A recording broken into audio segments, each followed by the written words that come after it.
Hey, how y'all doing? This is Ria with Womanology.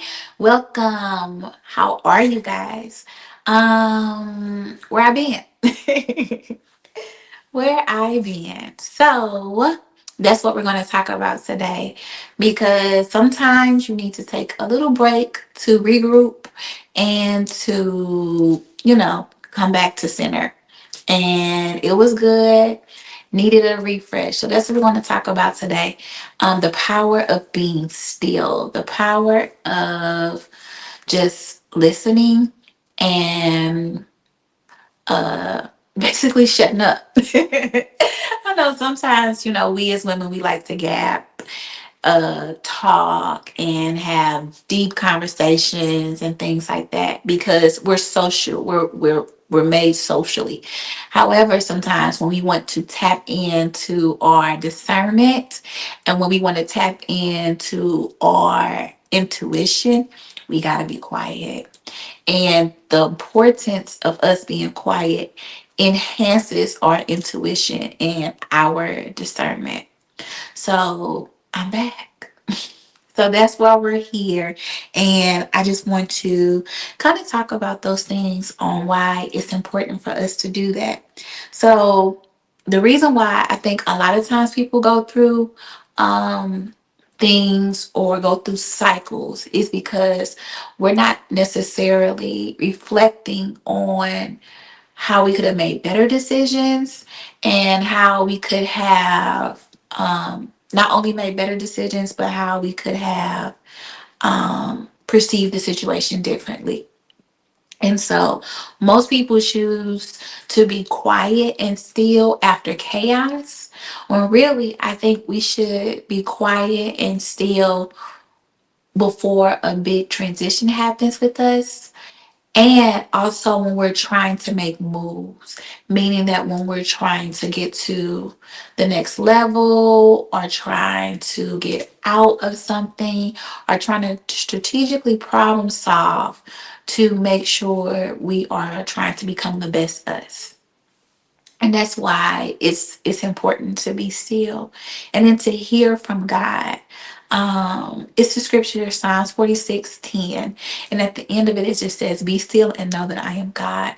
And the reason why we have to do that is because if it's so much noise, if it's so much chaos, if it's so much loudness, then we don't hear him and we don't hear ourselves. And we don't know if we're making a good decision or not.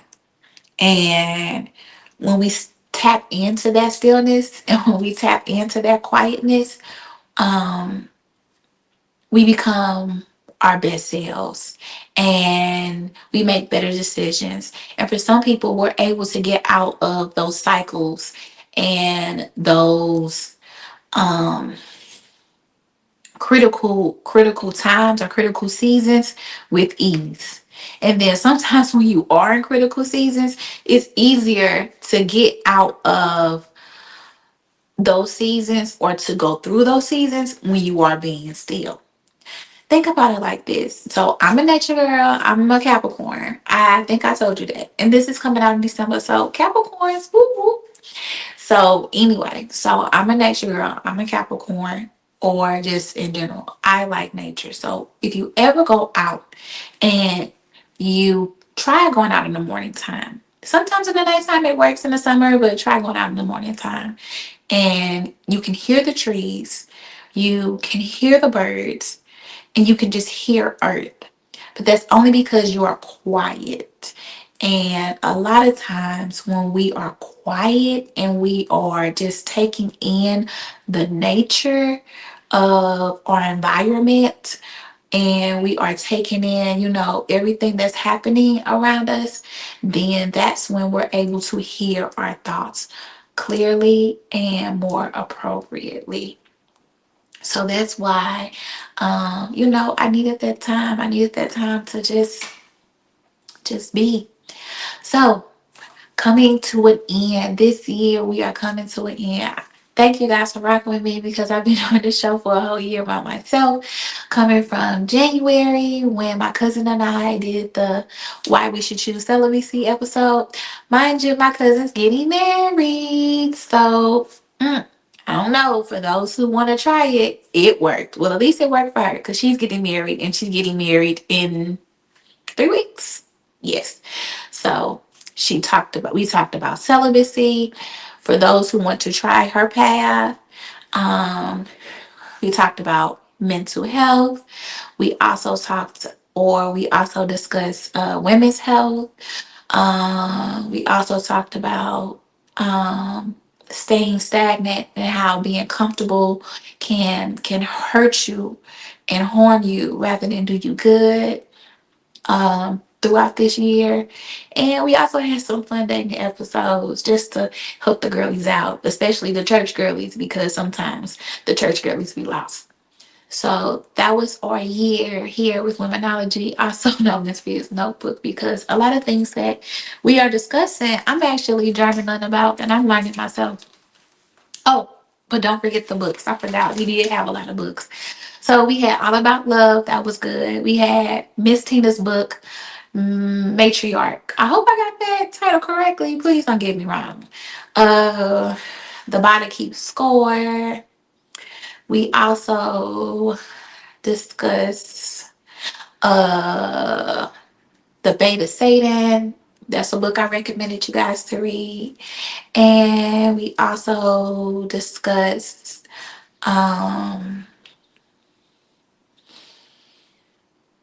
why does he do that for those who were in situationships or domestic violence relationships, and how sometimes it's like, oh, he'll get better, and he never does, or we want him to. The book Why Does He Do That by Lundy Bancroft also helps us see the bigger picture. And just to go back to that book, because that book is actually trending on TikTok. So just to go back to that book, basically it's a psychotherapist who does a study with men who are mandated to complete like anger management therapy, right? So they're mandated to complete anger management therapy, and in the therapy, it states certain things that they would do in order to get what they want from their partner. And so these are the same scenarios that most people who suffer from domestic violence have experienced. So, and they stated that none of this is by accident.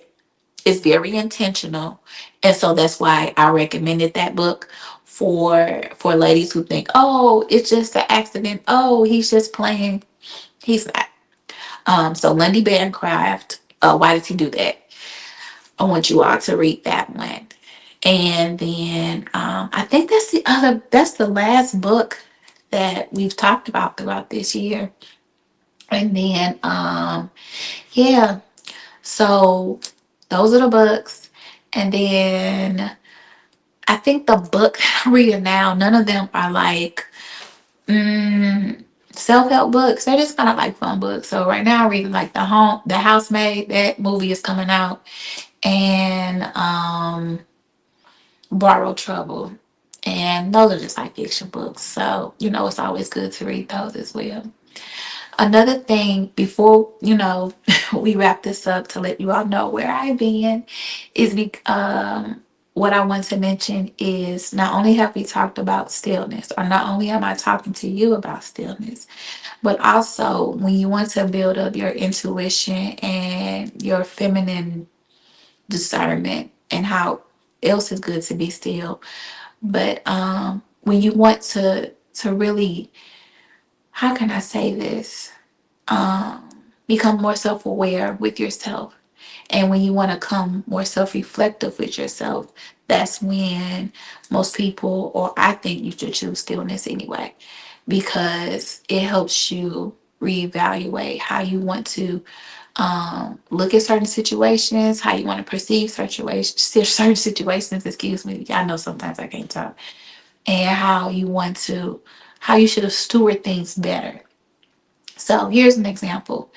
When you're always on the go and you like, you know what, I need to get me a new car.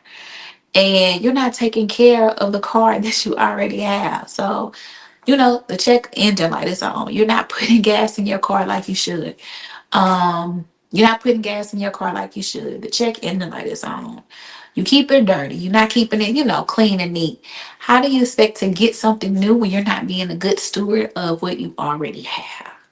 And that's something that I myself am working on, to be a good steward on what I already have, so that I'm able to take care of whenever something new comes, that I'm able to take care of it.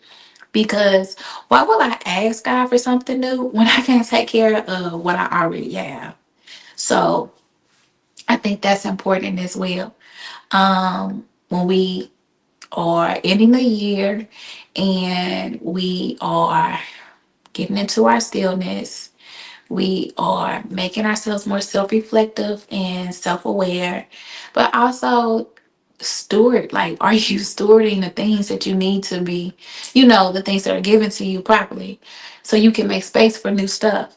And then clutter, y'all. When I say sometimes we have so much clutter in our hearts, then we have so much clutter in our houses, and so much clutter. Like, for me, as y'all know, I work for schools. And so sometimes in my office, I would have like files from a year or so ago when this kid is no longer there. And I have to pitch and purge and purge and pitch so much stuff because, it's taking up space for another child's file that that I should service.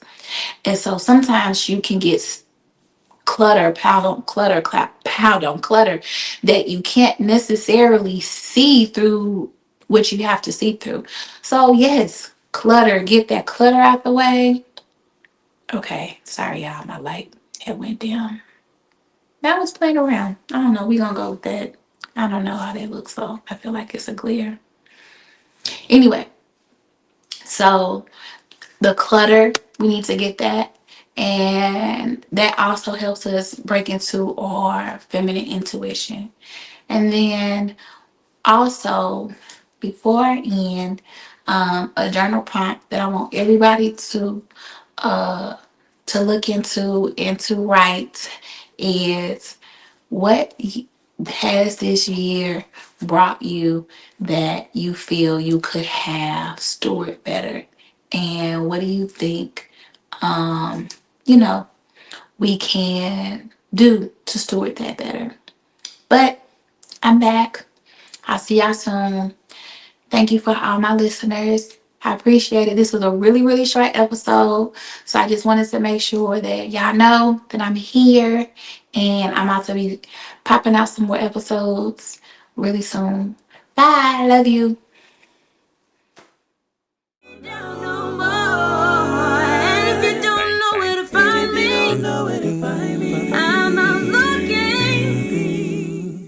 I'm looking